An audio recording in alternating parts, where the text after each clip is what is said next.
Ladies and gentlemen, boys and girls, you know who it is. It's World of Wrestling here today to discuss about WWE Smackdown March 3rd, 2023 review. Show was okay. It wasn't that great, but it was alright for what it was. We had quite a few things that happened on the show. We had Sami Zayn and Solo Sikoa go one-on-one with Sami Zayn. The bloodline looked like they're falling apart as the weeks go on towards WrestleMania, which is leaning me more towards Cody will be beating Roman Reigns at WrestleMania more than likely. And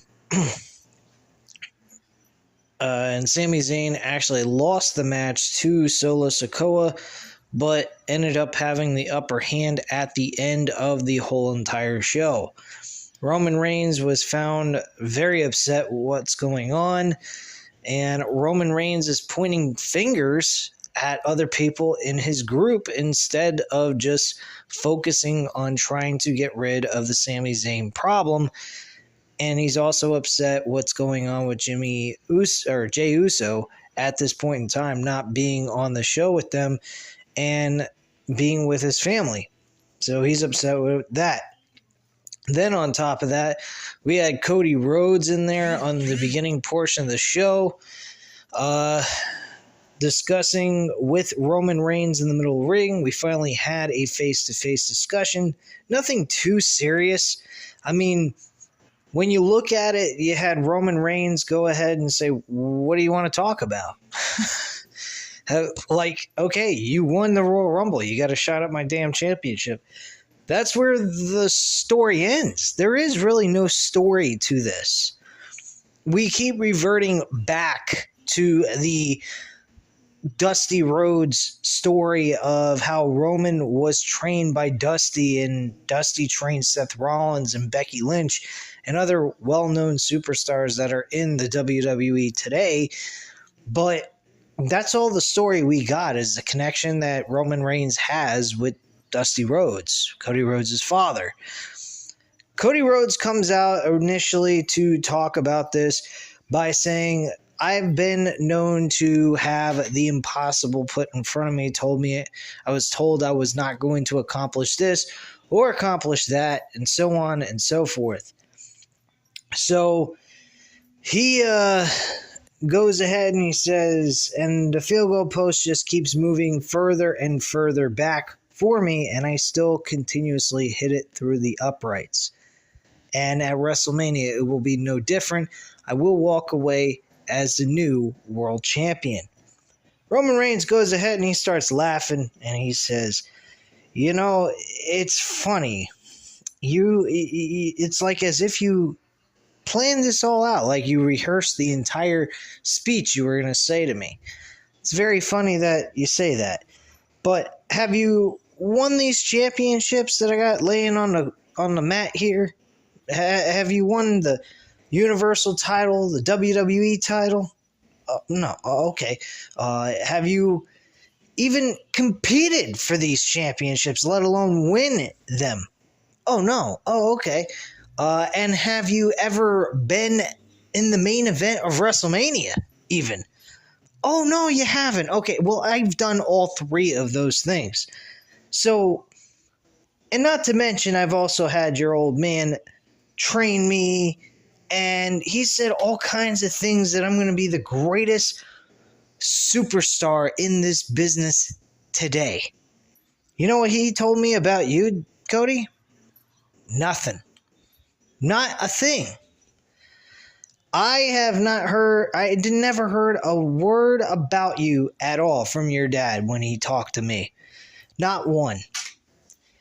I mean, unless he was talking to Seth Rollins or Becky Lynch or some other guys that he was training that are big stars now and whatever, but he never talked to me about you. It was about me and what I'm going to do in this company. And Cody went ahead and he said, you know, it's funny, I thought Paul Heyman came to Monday Night Raw to just go ahead and stab me in the back with some personal stuff, but in reality, it was just you basically confirming what he said is the truth. It wasn't him trying to do anything, but you're telling me the truth. And then Cody got really pissed. He said, well, then guess what? At this point, I have more reason. It's a necessity for me to win those championships than me just to win and beat you. And he was very intense when he did this. Not that this was elevating the storyline any further than what it was, but it put more fear into Roman Reigns. And Cody looked at him. He said, all right, I'm going to shake your hand and let the better man win at WrestleMania. That was pretty much what was said. Roman Reigns starts going ahead. He puts his belts back on his shoulder and he walks away. As he's walking away, he looks back, he smiles, and then when he goes ahead and looks straight ahead at the to exit the arena, he has this like kind of a little bit of a worried look on his face.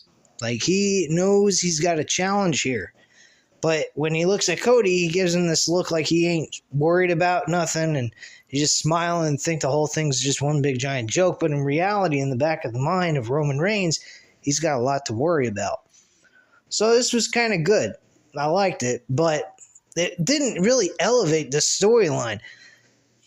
I mean, Cody beating Roman Reigns isn't exactly what I would call a big way of ending the Roman Reigns championship run.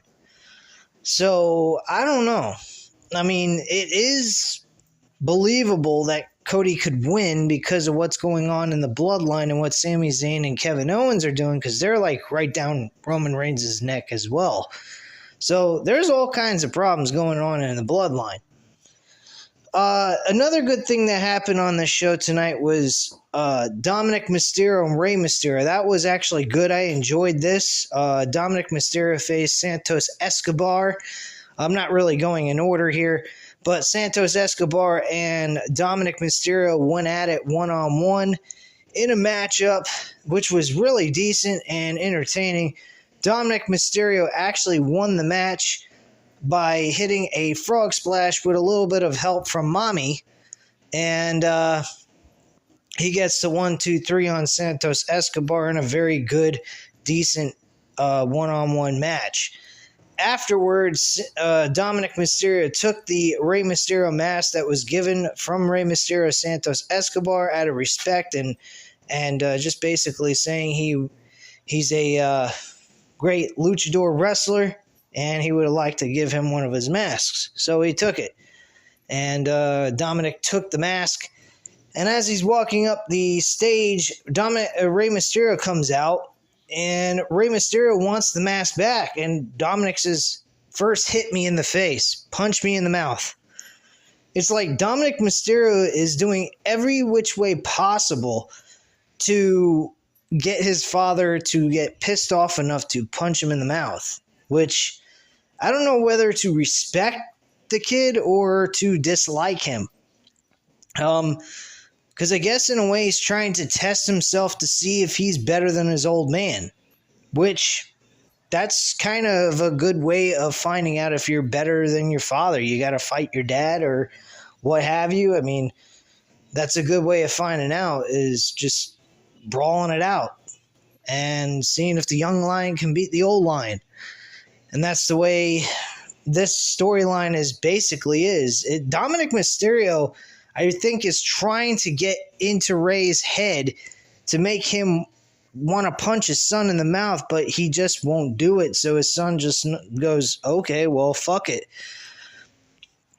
So I'm not quite understanding, the logic behind this. I don't know why Rey Mysterio isn't just clocking his son in the fucking face already and getting this over with, because his son left the mask on the ground, and as Rey's picking up, Dominic just cold cocks him from behind, and him and Rhea Ripley are standing tall celebrating while Rey Mysterio is laying on the stage.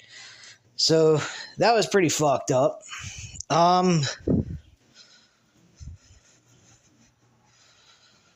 Anyway, we also had Bobby Lashley with a segment, and so Bobby Lashley and Bray Wyatt is really a lame ass storyline. I don't even know why this exists, why this is taking place outside of giving these two guys something to do at WrestleMania, because they're two decent big names. But Bobby Lashley had called out Bray Wyatt. He's sick of Bray Wyatt's games and stupid bullshit. So he calls out Bray Wyatt, and Uncle Howdy shows up from behind. He tries to do some stuff to Bobby Lashley. Bobby Lashley gets the better of Uncle Howdy, and then lights go out as if we're dealing with the House of Black, and Uncle Howdy disappears, and Bobby Lashley's standing there confused on where the hell he went. So, nothing special there. That was a joke. We had another segment that felt very much like a Vince McMahon booked idea with the Intercontinental Championship.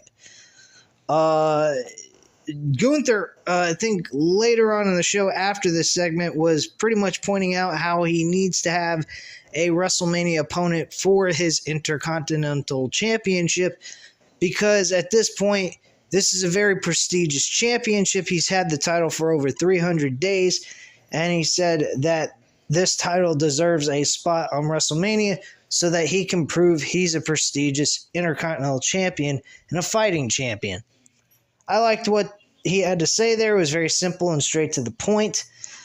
But then we had this big wad of bullshit happen that reminded me very much what Vince McMahon used to do during these promo segments, where we'd have about 6 guys at once showing up in a segment trying to challenge for a championship, and really nobody had any reason to be challenging for the title because they were not doing what they needed to do to be able to be qualified to challenge for a championship.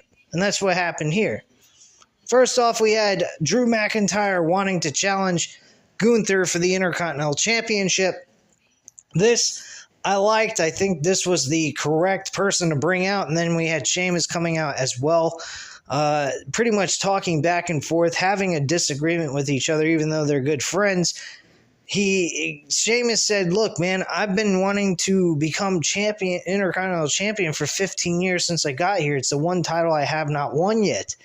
And you're coming out here without even talking to me about it and not considering my own feelings about this situation, that I should even be able to challenge for the title. And he's like, well, what should I do? Ask you to go take a dump or something? So he went ahead and he was like, this is really starting to piss me off and you're a no good bastard.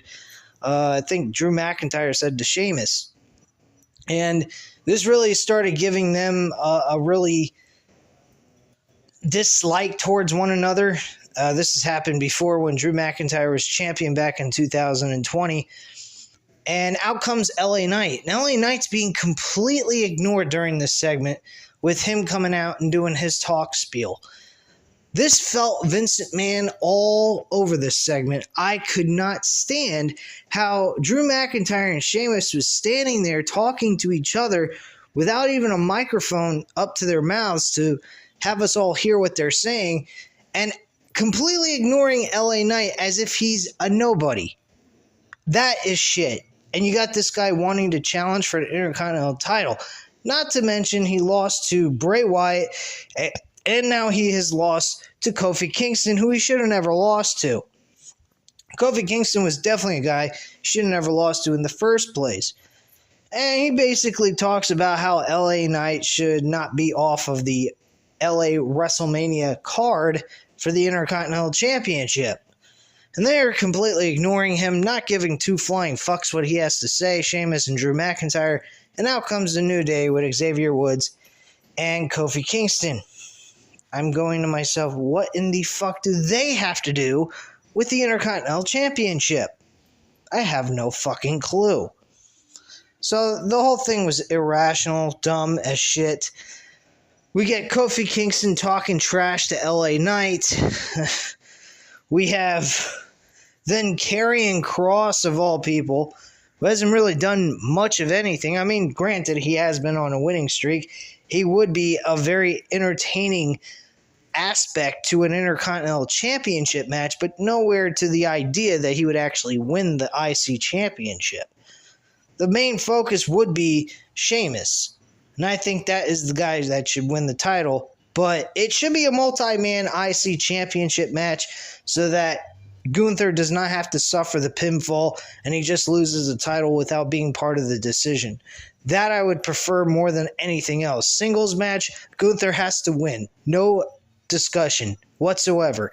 If you put Gunther in a one-on-one match with someone in these groups of guys, Gunther needs to win. He should not be suffering a pinfall or anything. You want to strip him of the title, you do it in a multi-man match and have him out of the decision.